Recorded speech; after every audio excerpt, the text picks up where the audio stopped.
Hello, class. Welcome to the second week of HRM-220, cost control for food and beverage. Now, hopefully we had a good week last week. This week we'll have a little bit more math, but not much. Hopefully this will be some practical stuff that you can wrap your mind around it. Sometimes when it's just words on a page, it's difficult. But what we're going to try to do is we're going to try to make this relatable to your experiences in the industry. Okay, so what we're going to talk about. We're going to talk about the importance of forecasting sales and what forecasting is.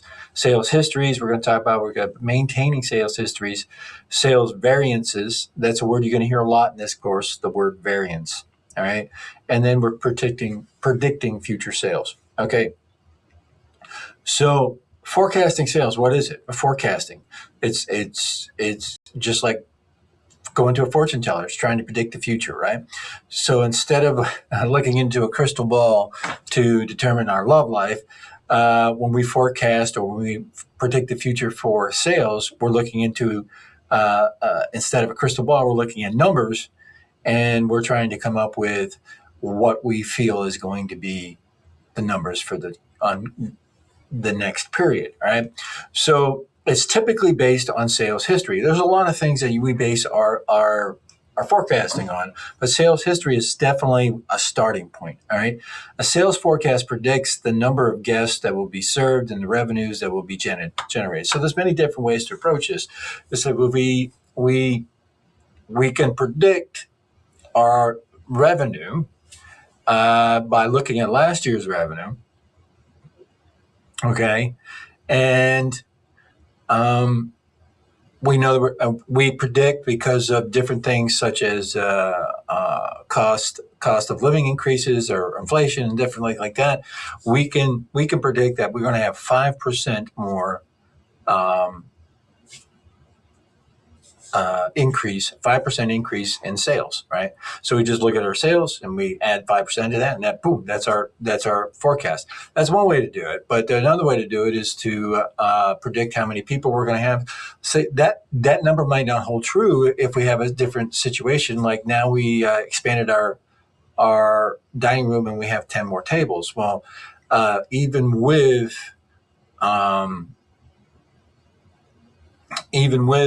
the 5% or the 5% increase in our total sales, we now know that we're going to have a proportionally higher number of sales, right?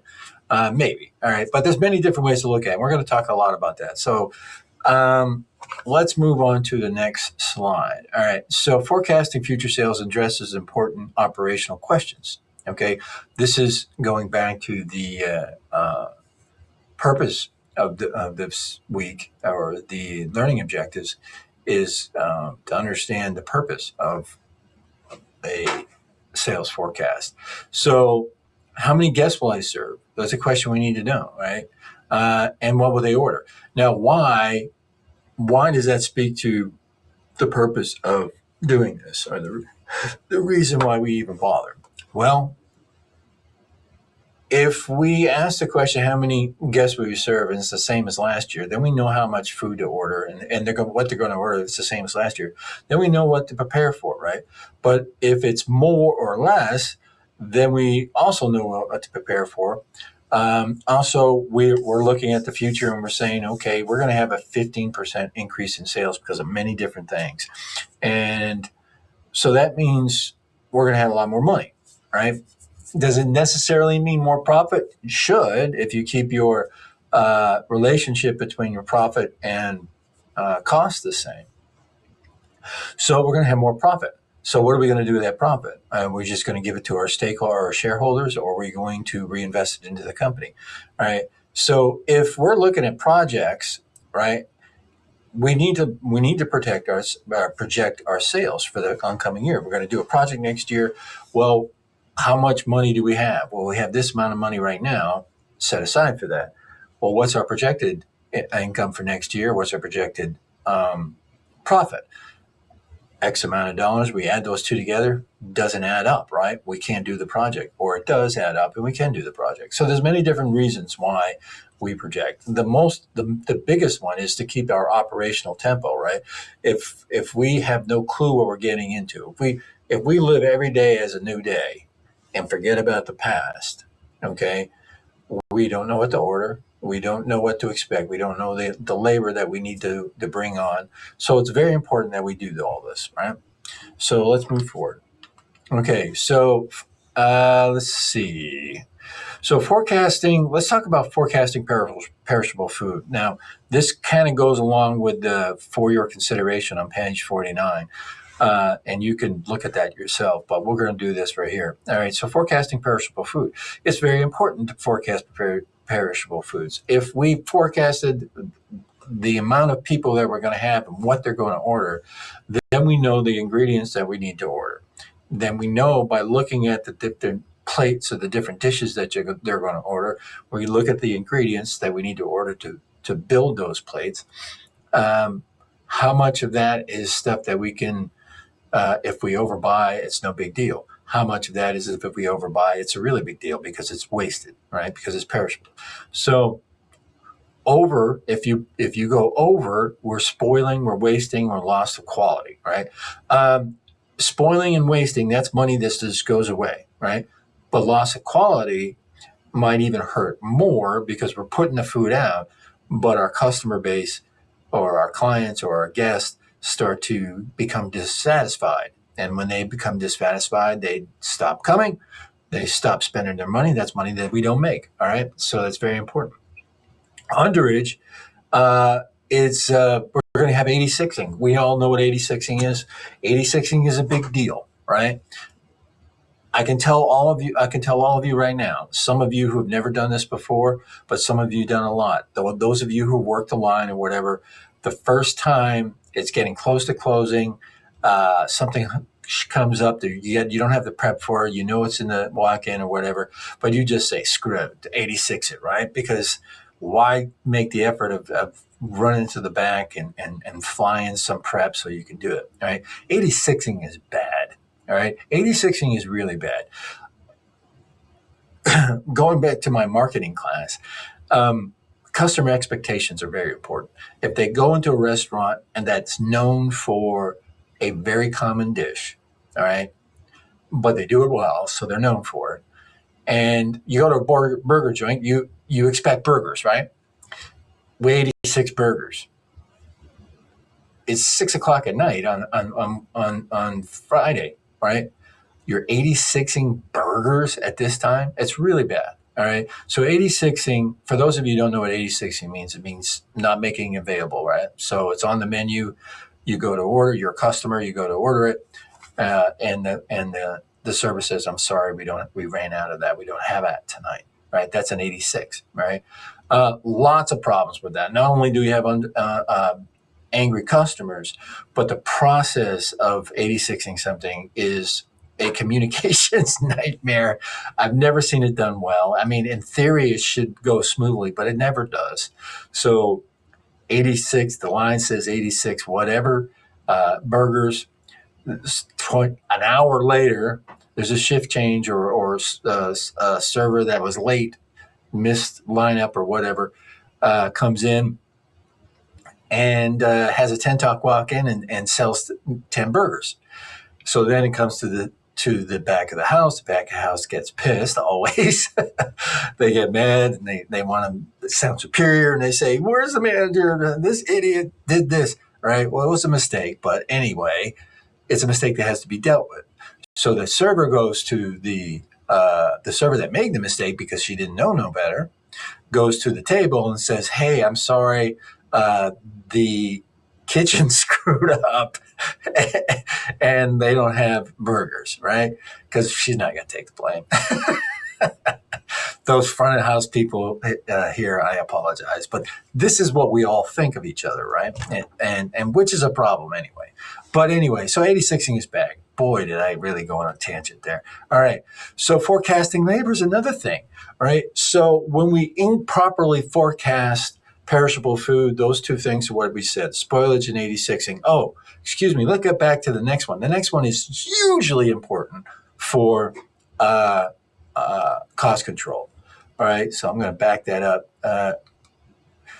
86ing, comma, emergency buying. Now, there are chefs like me who refuse to 86 unless it's absolutely necessary. I shouldn't say like me. depending on what day of the week it is. I can be that way. I know I should be this way, but sometimes, like I said, the end of the service, whatever. All right, so here we are, emergency buy. What is that? Okay, well, we want an 86 as well. I'm not going to 86 this. This is a signature item. This is burgers. We're a burger joint. It's Friday at 7 o'clock. There's no freaking way that I can get away with 86ing burgers. So what do? Hey, Johnny, hop in your 82 Pinto and go driving across town and to the Food Lion and purchase 2 cases of burgers. Okay, so that's an emergency buy. We have to do it right now. So we send somebody out. Okay, we're getting the job done, right?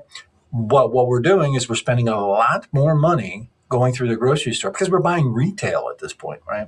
We're spending a lot more money there, and it's a petty cash nightmare too. All right, that becomes problems. The receipts get lost and stuff like that. So it really affects our numbers and everything like that. So emergency buying is a problem. Okay, however, it's better than 86ing. All right, but you can over rely on it. One of the worst things I ever worst things, a bad situation I was in, and I said this: if I ever opened a restaurant, I would never do this.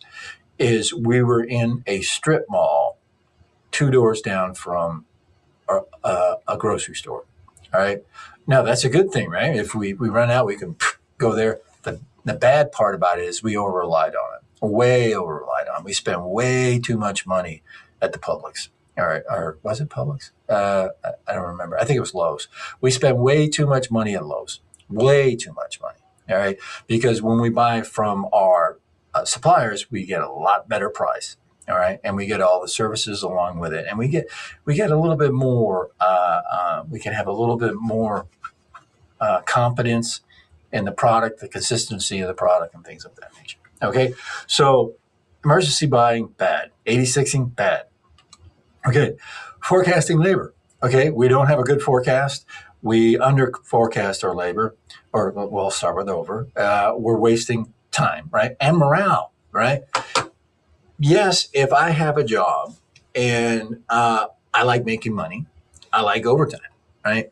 I like 40 hours at least, and 42, 45 is even better for my money, all right? Once we start getting to 60, then I'm saying, hold on.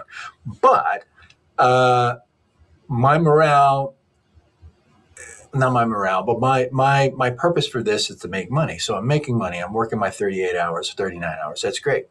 Going into the slow season, the forecast, the boss says, hey, I'm going to have to cut your hours next week because we just won't have the people. All right. That makes me a little angry. Might disappoint me, but at least they were open up with it. All right. However, all of a sudden now it is Friday night that we failed to forecast certain circumstances, that it's the slowest day of the year because we didn't look at that last year, right? And we put the same amount of people that we would have done for 2 Fridays ago, which was one of the busier night because of a holiday or something, right? So what happens? Those people come. What do we got to do? We got to send them home. That affects morale big time, right?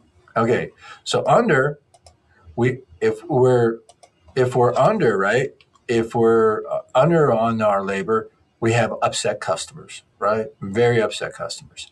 Now, marketing, if we know what our projection is, we can advertise and do specials and things like that to meet the projection. Okay, so I'm going to pause this video right now. Well, actually not pause it. We're going to end this video, and there'll be a second one. Hopefully not a third, but at least a second one. And I'll see you then.